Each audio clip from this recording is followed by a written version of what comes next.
ಸ್ನೇಹಿತರೆ, ಮೀಡಿಯಾ ಮಾಸ್ಟರ್ಸ್ಗೆ ಸ್ವಾಗತ ಸುಸ್ವಾಗತ.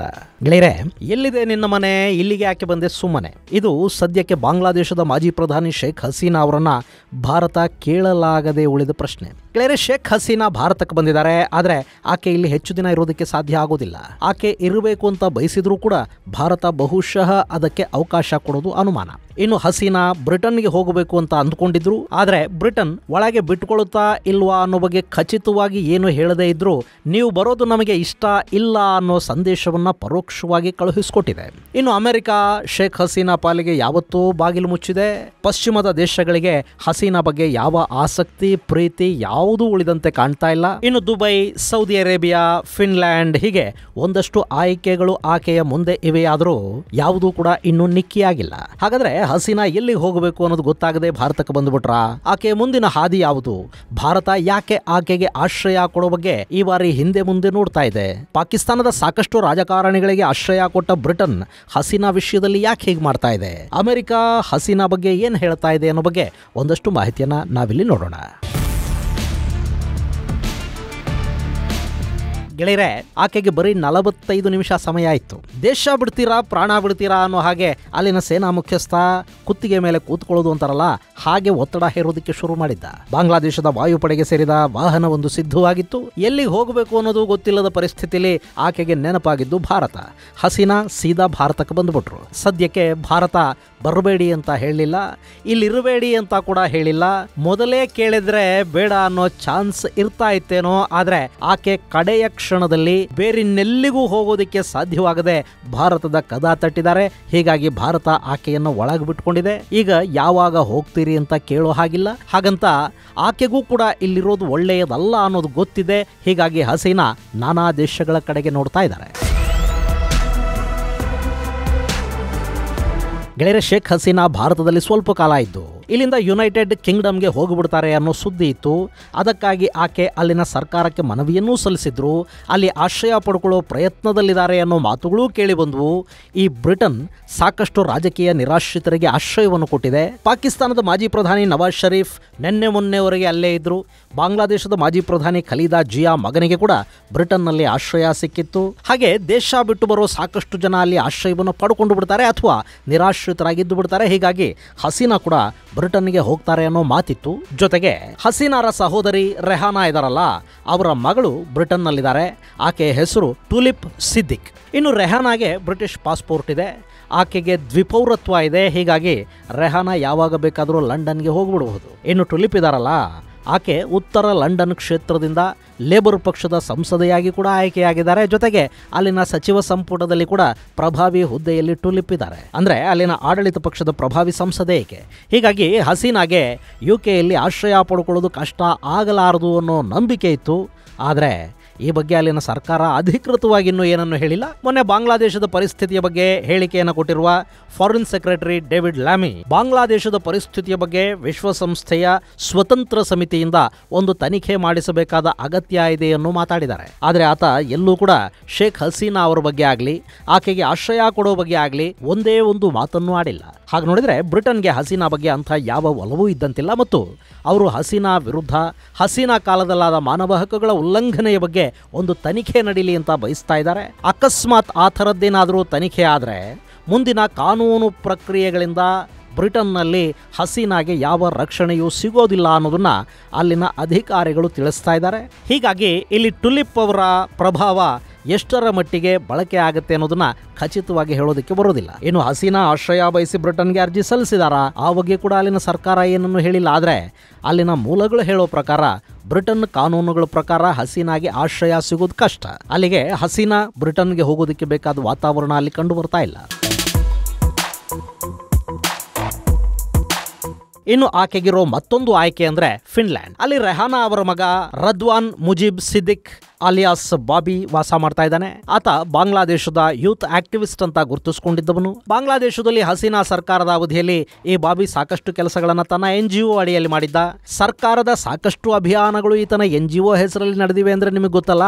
ಆತ ಬಾಂಗ್ಲಾದೇಶದಲ್ಲಿ ಶೇಖ್ ಹಸೀನಾ ಸರ್ಕಾರ ಇದ್ದಾಗ ಸಾಕಷ್ಟು ಲಾಭಗಳನ್ನು ಮಾಡ್ಕೊಂಡಿದ್ದಾನೆ. ಫಿನ್ಲ್ಯಾಂಡ್ ಅಲ್ಲಿ ವಾಸ ಮಾಡ್ತಾನೆ. ಅಲ್ಲೂ ಕೂಡ ಬಾಬಿ ತುಂಬಾನೇ ಪ್ರಭಾವಶಾಲಿ ಮನುಷ್ಯ. ಹೀಗಾಗಿ ಹಸೀನಾಗಲ್ಲೊಂದು ಅವಕಾಶ ಇದೆ. ಆದ್ರೆ ಆಕೆ ಅಲ್ಲಿಗೆ ವೀಸಾಗೆ ಅರ್ಜಿ ಸಲ್ಲಿಸಿದಾರ. ಆಶ್ರಯ ಬಯಸಿ ಸಂಪರ್ಕಿಸಿ ಅಲ್ಲಿನ ಸರ್ಕಾರವನ್ನು ಕೇಳಿದಾರಾ? ಈ ಬಗ್ಗೆ ಇದುವರೆಗೆ ಅಲ್ಲಿನ ಸರ್ಕಾರ ಯಾವ ಮಾಹಿತಿಯನ್ನು ಕೊಡ್ತಾ ಇಲ್ಲ, ಏನನ್ನು ಹೇಳೋದಿಕ್ಕೆ ಹೋಗಿಲ್ಲ. ಹಾಗೆ ನಾಳೆ ಹಸೀನಾ ವಿರುದ್ಧ ಬಾಂಗ್ಲಾದೇಶದಲ್ಲಿ ಒಂದಷ್ಟು ಪ್ರಕರಣಗಳು ದಾಖಲಾಗಿ ವಿಶ್ವಸಂಸ್ಥೆಯ ತಂಡದಿಂದ ಸ್ವತಂತ್ರ ತನಿಖೆ ಹಾಳು ಮೂಳು ಏನಾದರೂ ನಡೆದು ಆಕೆಯ ವಿರುದ್ಧ ಕಾನೂನು ಪ್ರಕ್ರಿಯೆಗಳನ್ನು ಕೈಗೊಳ್ಳಬೇಕಾಗಿ ಬಂದ್ರೆ ಆ ಸಂದರ್ಭದಲ್ಲಿ ಫಿನ್ಲ್ಯಾಂಡ್ ಕೂಡ ಆಕೆಗೆ ಸೇಫ್ ಅಂತೇನು ಅನ್ಸೋದಿಲ್ಲ. ಇನ್ನು ಹಸೀನಾ ಅವರ ಮಗ ಸಜೀಬ್ ವಾಜೆದ್ ಜಾಯ್ ಅಮೆರಿಕಾದ ವರ್ಜೀನಿಯಾದಲ್ಲಿ ಇರ್ತಾನೆ. ಆತನ ಪತ್ನಿ ಅಮೆರಿಕನ್ ವಕೀಲೆ. ಈ ಮಗ ಶೇಖ್ ಹಸೀನಾ ಅವರ ಸರ್ಕಾರದ ಡಿಜಿಟಲ್ ಅಡ್ವೈಸರ್ ಆಗಿದ್ದ.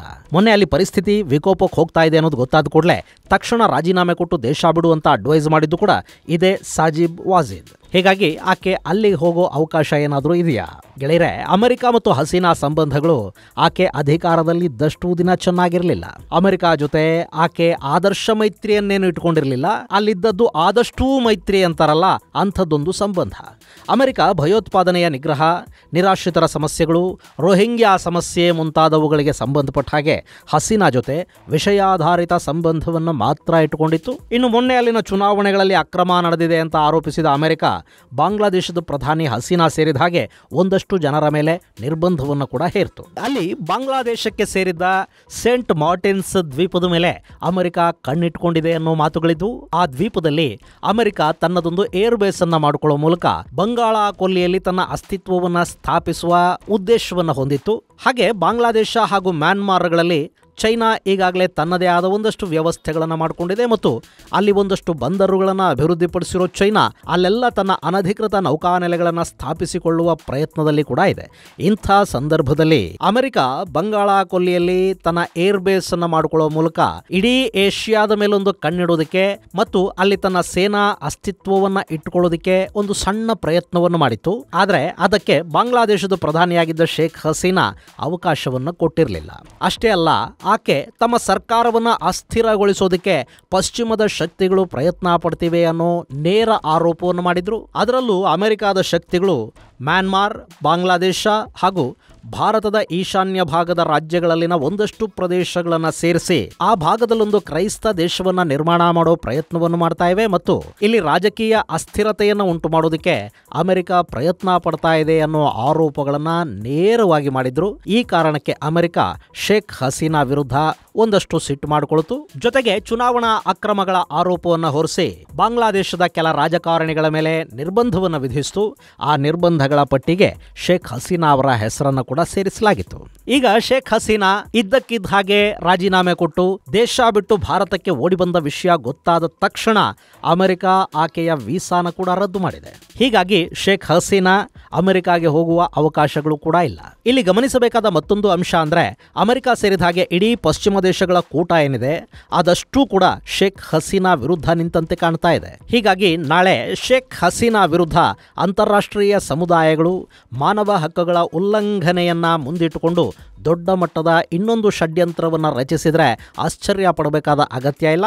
ಮತ್ತು ಅಂತಾರಾಷ್ಟ್ರೀಯ ಮಾನವ ಹಕ್ಕುಗಳ ಉಲ್ಲಂಘನೆಯ ಅಡಿಯಲ್ಲಿ ಆಕೆಯ ವಿರುದ್ಧ ಒಂದಷ್ಟು ಪ್ರಕರಣಗಳು ಕೂಡ ದಾಖಲಾಗುವ ಸಾಧ್ಯತೆಗಳಲ್ಲಿ ಕಂಡು ಬರ್ತಾ ಇವೆ. ಹೀಗಾಗಿ ಹಸೀನಾ ಪಶ್ಚಿಮದ ಕಡೆಗೆ ತಲೆ ಹಾಕಿ ಮಲಗೋದು ಕೂಡ ಕಷ್ಟ ಆಗತ್ತೆ. ಇನ್ನು ಭಾರತ ಗೆಳೆಯರೆ, ಹಸೀನಾಗೆ ಭಾರತ ಈಗ ಕೊಡ್ತಾ ಇರುವುದು 2ನೇ ಬಾರಿಯ ಆಶ್ರಯ. ಆಕೆಯ ಇಡೀ ಕುಟುಂಬವನ್ನ ಬಾಂಗ್ಲಾದೇಶದಲ್ಲಿ ಕೊಂದು ಹಾಕಿದ್ರಲ್ಲ, ಆಗ ಕೂಡ ಈ ಇಬ್ಬರು ಸಹೋದರಿಯರಿಗೆ ಆಶ್ರಯ ಕೊಟ್ಟಿದ್ದು ಭಾರತನೇ. ಇನ್ನು ಈಗ ಅಧಿಕಾರ ಕಳ್ಕೊಂಡು ಪ್ರಾಣವನ್ನ ಅಂಗೈಯಲ್ಲಿಟ್ಟುಕೊಂಡು ಓಡಿ ಬಂದಿರೋ ಹಸೀನಾಗೆ ಭಾರತ ಆಶ್ರಯವನ್ನು ಕೊಟ್ಟಿದೆ. ಈ ಹೆಣ್ಣು ಮಗಳಿಗೂ ಭಾರತ ಸಾಕಷ್ಟು ಸಹಾಯ ಮಾಡಿದೆ. ಈಕೆಗಾಗಿ ಬಾಂಗ್ಲಾದೇಶಕ್ಕೆ ಕೂಡ ಭಾರತ ಮಾಡಿದ ಸಹಾಯ ತುಂಬಾ ದೊಡ್ಡದಿದೆ. ಈಕೆಯ ಕುಟುಂಬಕ್ಕೂ ಭಾರತ ನೆರವು ನೀಡಿದೆ. ಈ ಹಸೀನಾ ಮಗಳು ಸೈಮಾ ವಾಜಿದ್ ಭಾರತದಲ್ಲೇ ಇದ್ದಾರೆ. ಈಕೆಯನ್ನ ವಿಶ್ವ ಆರೋಗ್ಯ ಸಂಸ್ಥೆಯ ರೀಜನಲ್ ಡೈರೆಕ್ಟರ್ ಆಗಿ ಆಯ್ಕೆ ಮಾಡಿಸುವಲ್ಲಿ ಭಾರತದ ಪಾತ್ರ ತುಂಬಾ ದೊಡ್ಡದಿದೆ. ನೇಪಾಳದ ಪ್ರತಿಸ್ಪರ್ಧಿಯ ವಿರುದ್ಧ ಈಕೆಯನ್ನ ರೀಜನಲ್ ಡೈರೆಕ್ಟರ್ ಆಗಿ ಮಾಡಿಸಿದ್ದು ಭಾರತದ ವಿದೇಶಾಂಗ ಇಲಾಖೆ. ಈ ಸೈಮಾ ವಾಜಿದ್ ನವದೆಹಲಿಯಲ್ಲಿ ವಾಸ ಮಾಡ್ತಾ ಇದ್ದಾರೆ. ಸೊ ಹಸೀನಾ ಭಾರತದಲ್ಲಿ ಮಗಳ ಜೊತೆಯಲ್ಲಿ ಇದ್ದು ಬಿಡಬಹುದಲ್ವಾ ಗೆಳೆಯರೆ? ಹಸೀನಾಗೆ ಸಹಾಯ ಮಾಡಿದ ಕಾರಣಕ್ಕೇನೆ ಈಗ ಬಾಂಗ್ಲಾದೇಶದಲ್ಲಿ ಭಾರತ ವಿರೋಧಿ ಮನಸ್ಥಿತಿಯೊಂದು ಬೆಳೆದು ನಿಂತಿರೋದು. ಇನ್ನು ನಾಳೆ ಹಸೀನಾ ಬಗ್ಗೆ ಬಾಂಗ್ಲಾದೇಶದಲ್ಲಿ ಒಂದು ತನಿಖೆ ಶುರುವಾಯಿತು. ಆಕೆಯ ಮೇಲೆ ಪ್ರಕರಣಗಳು ದಾಖಲಾದವು. ಆಗ ಬಾಂಗ್ಲಾ ಆಕೆಯನ್ನು ಹಸ್ತಾಂತರ ಮಾಡಿ ಅಂತ ಕೇಳಿದ್ರೆ ಭಾರತಕ್ಕೆ ಇನ್ನಿಲ್ಲದ ಸಮಸ್ಯೆ ಮತ್ತು ಮುಜುಗರಗಳು ಶುರು ಆಗುತ್ತವೆ. ಈ ದ್ವಿಪಕ್ಷೀಯ ಸಂಬಂಧಗಳು ಯಾವ್ಯಾವ ಕಾರಣಕ್ಕೆ ಕೆಟ್ಟು ಹೋಗುತ್ತವೆ ಅನ್ನೋದನ್ನ ಹೇಳೋದು ತುಂಬಾ ಕಷ್ಟ. ಇನ್ನು ಶೇಖ್ ಹಸೀನಾಗೆ ಆಶ್ರಯವನ್ನು ಮುಂದುವರಿಸಿದ್ರೆ ಬಾಂಗ್ಲಾದೇಶದ ಆಂತರಿಕ ವಿಷಯದಲ್ಲಿ ಭಾರತ ಮೂಗು ತೂರಿಸ್ತಾ ಇದೆ ಅನ್ನೋ ಆರೋಪಗಳಿಗೂ ತುತ್ತಾಗಬೇಕಾಗತ್ತೆ. ಬರೀ ಬಾಂಗ್ಲಾದೇಶ ಒಂದೇ ಅಲ್ಲ, ಜೊತೆಗೆ ಪಶ್ಚಿಮದ ದೇಶಗಳ ವಿರೋಧವನ್ನು ಕೂಡ ಭಾರತ ಕಟ್ಕೋಬೇಕಾಗಿ ಬರುತ್ತೆ. ಈಗಾಗಲೇ ಆಕೆಯ ಅಧಿಕಾರಾವಧಿಯಲ್ಲಿ ಬಾಂಗ್ಲಾದೇಶಕ್ಕೆ ಸಹಾಯ ಮಾಡಿ ಭಾರತ ಸುರ್ಕಂಡಿರೋದಷ್ಟರಲ್ಲೇ ಇದೆ. ಇನ್ನು ಈಗ ಆಂತರಿಕ ವಿಷಯಗಳಲ್ಲಿ ಮೂಗು ತೋರಿಸ್ತಾರೆ ಅನ್ನೋ ಆಪಾದನೆ ಬೇರೆ ಬೇಕಾ?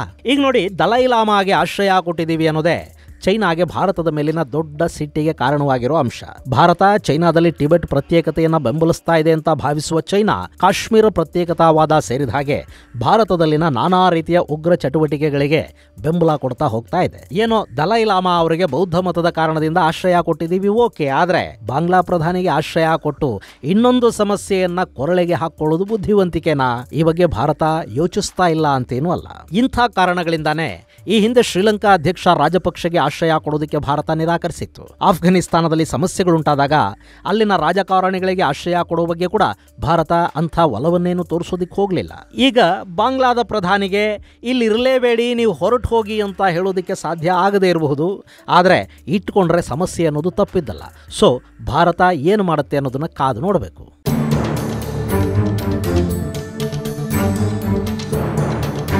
ಇನ್ನು ಭಾರತವನ್ನು ಹೊರತುಪಡಿಸಿದರೆ ಶೇಖ್ ಹಸೀನಾ ಅವರಿಗೆ ಸೌದಿ ಅರೇಬಿಯಾ ಅಥವಾ UAEಗಳು ಆಶ್ರಯ ಕೊಡೋ ಸಾಧ್ಯತೆ ಇದೆ. ಅವರು ಈಕೆ ಕೇಳಿದರೆ ಬಹುಶಃ ಅವರು ಬೇಡ ಅಂತ ಹೇಳಲಾರರು.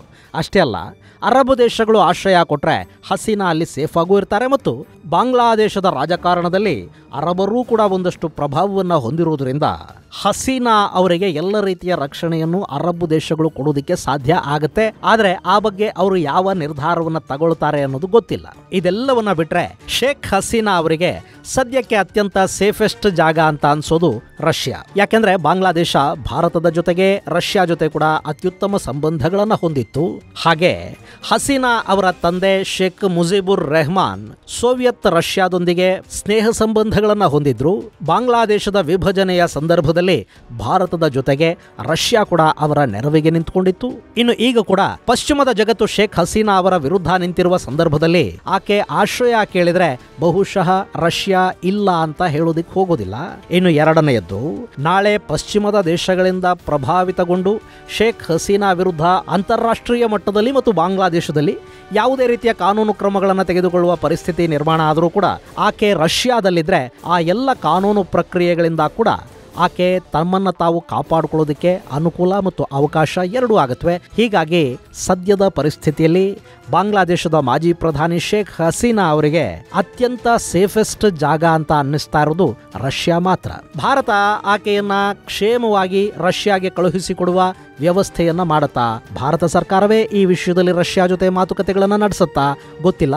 ಸದ್ಯಕ್ಕೆ ಶೇಖ್ ಹಸೀನಾ ಶಾಕ್ ಅಲ್ಲಿದ್ದಾರೆ. ಆಕೆಗೆ ಶಾಕ್ ಇಂದ ಹೊರಬಂದು ಮುಂದಿನ ನಿರ್ಧಾರಗಳನ್ನು ತೆಗೆದುಕೊಳ್ಳೋದಕ್ಕೆ ಒಂದಷ್ಟು ಸಮಯ ಕೂಡ ಬೇಕಾಗಬಹುದು. ಇದು ಗೆಳೆಯರೆ, ಯಾವುದೇ ದೇಶಕ್ಕೂ ಬೇಡದ ಅತಿಥಿ ಅಂತಾದ ಬಾಂಗ್ಲಾ ಪ್ರಧಾನಿಯ ಮುಂದಿನ ಪಯಣದ ಕುರಿತಾದ ಹಾಗೂ ಆಕೆಯ ವಿಶ್ವವ್ಯಾಪಿ ಸಂಬಂಧಗಳ ಕುರಿತಾದ ಒಂದಷ್ಟು ಮಾಹಿತಿ. ಮುಂದಿನ ಸಂಚಿಕೆಯಲ್ಲಿ ಮತ್ತಷ್ಟು ವಿಶೇಷಗಳ ಜೊತೆ ಮತ್ತೆ ಭೇಟಿಯಾಗೋಣ. ಅಲ್ಲಿವರೆಗೆ ಜೈ ಹಿಂದ್, ಜೈ ಕರ್ನಾಟಕ.